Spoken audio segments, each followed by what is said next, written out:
Oke, sekarang menaikkan kundalini. Nah, kalau Anda ingin belajar sendiri, latihan sendiri, itu butuh waktu untuk menaikkan pertama. Jadi dari posisi posisi aslinya, kalau Anda belum masuk ke tulang punggung kundalini Anda ya, itu Anda akan butuh waktu sekitar 1 atau 2 minggu latihan untuk kundalini Anda masuk ke tulang punggung. Kemudian untuk naik sekitar 1 ruas, Anda akan butuh waktu sekitar 1 atau 2 minggu lagi. Ini dengan asumsi Anda berlatih setiap hari ya, bukan sekali. Dan kali latihan itu 20-30 menit ya. Saya ada menuliskan caranya di buku ya, e-book ya, yang berjudul Membangkitkan Kundalini Tanpa Master. Jadi kalau Anda berminat, silakan Anda bisa cari di Google Play, judulnya Membangkitkan Kundalini Tanpa Master, karangan saya Irwan Effendi.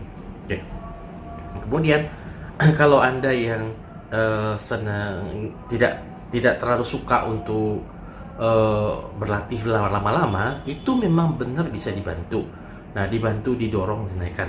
Istilah yang lazim dipakai orang itu adalah istilah saktipat. Mengapa? Karena mereka mengasumsikan bahwa kundalini ini berhubungan dengan keyakinan dengan Dewa Siwa, dengan Dewi Sri begitu ya. Tapi sebenarnya ya, dalam teks klasik ya, ini tidak ada jadi yang menghubung-hubungkan itu relatif baru teksnya ya. Teks klasik tidak ada hubungan itu. Nah, jadi orang menaikkan kundalini ini juga tergantung ya, yang membantu menaikkan itu sendiri seberapa kapasitas energinya. Wajar dong kalau kayak kita bicara gini. Oke, orang tadi kita bicara kalau orang belajar cari uang. Kalau yang dia nggak betah untuk belajar lama-lama ya, terus minta dibantu dapat uang gitu. Nah, yang membantu punya uang berapa, ya kan?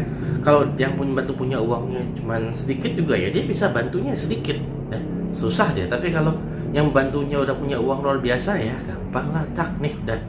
Dan untuk yang bantu juga nggak berasa apa, cuman segitu aja gitu, nggak masalah. Nah, cuman ada perbedaan ya, antara kalau orang membantu pakai uang itu kan uangnya berkurang. Kalau di kundalini ini enggak. Kalau kita membantu menaikkan kundalini orang lain ya, kapasitas kita ikut nambah. Jadi kita bantu meningkatkan kapasitas orang, kita ikut bertambah. Mengapa? Kembali tadi, karena kundalini adalah energi niat, kekuatan niat ya. Jadi ketika kita melakukan sesuatu dan itu kita sukses, otomatis niat kita semakin kuat. Ini seperti kalau orang bertanding ya, fight di ring ya, kalau menang itu kan semakin ya gitu, tapi kalau kalah drop. Nah, kundalini itu juga seperti itu. Jadi ketika kita melakukan sesuatu, kalau kita gagal, dia akan turun kapasitasnya, kalau berhasil naik kapasitasnya. Nah, kembali ke masalah bantu dorong tadi. Saya sendiri dulu waktu awal-awal saya bantu mendorong orang lain, itu setengah mati. Makanya saya berani bilang yang sedikit akan setengah mati. Saya membantu mendorong kundalini orang lain hanya naik 2 cm saja. Dulu itu saya bisa bercucuran keringat. Tapi itu dulu ya.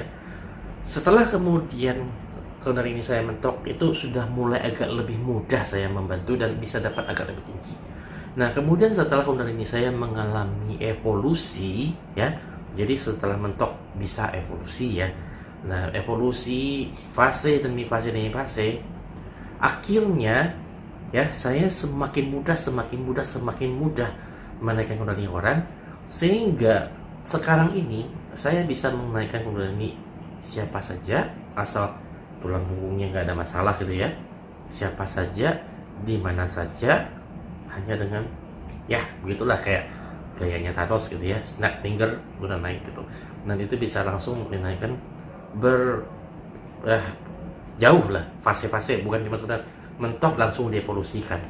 Tentu memang untuk orang-orang yang belum mencapai setingkat saya menganggap itu omong kosong, itu mustahil. Tapi ya saya jelaskan kembali, itu bukan sesuatu yang ajaib saya dapat turun dari langit, itu hasil perjuangan bertahun-tahun ya. Mulai dari tahun 2010 saya masih menaikkan 2 cm sampai mandi keringat. Kemudian setelah 4 tahun lamanya berjuang itu saya sudah bisa menaikkan hanya dengan sementara aja udah naik ya, langsung mentok. Kecuali orangnya tulang punggungnya masalah atau kolesterol tinggi, lama naiknya pelan-pelan. Ya, jadi itu kemudian apakah setelah dinaikkan bisa diturunkan? Nah, bisa ya, cuman gini, dia tuh ada safety-nya. Jadi kalau orang-orang yang usianya masih di bawah 40 rata-rata setelah mentok ke sini di batang otak, dan itu tidak terganggu selama paling enggak 2-3 hari ya, itu akan timbul selaput tipis ya, selaput tipis yang menahan kondisinya di sana. Nah, kalau selaput itu tumbuh, dia ketahan, itu pada dasarnya tidak bisa atau susah sekali untuk diturunkan lagi. Tapi kalau belum tumbuh selaput itu atau tidak tumbuh karena orang yang sudah terlalu tua, nah itu harus itu bisa kapan aja bisa turunkan lagi. Nah, bisa sih dibantu di terapi supaya tumbuh selaput itu. Cuman ya pada dasarnya intinya gitu. Kalau tidak tumbuh selaput penjaganya, itu kapan aja bisa turunkan lagi. Oke? Nah, untuk selanjutnya saya akan menjelaskan jadi gunanya apa saja itu Kundalini itu. Dan mengapa mesti susah-susah belajar ya. Oke, jangan lupa kalau Anda belum subscribe, silahkan subscribe. Dan kalau Anda suka video ini, like, share, komen.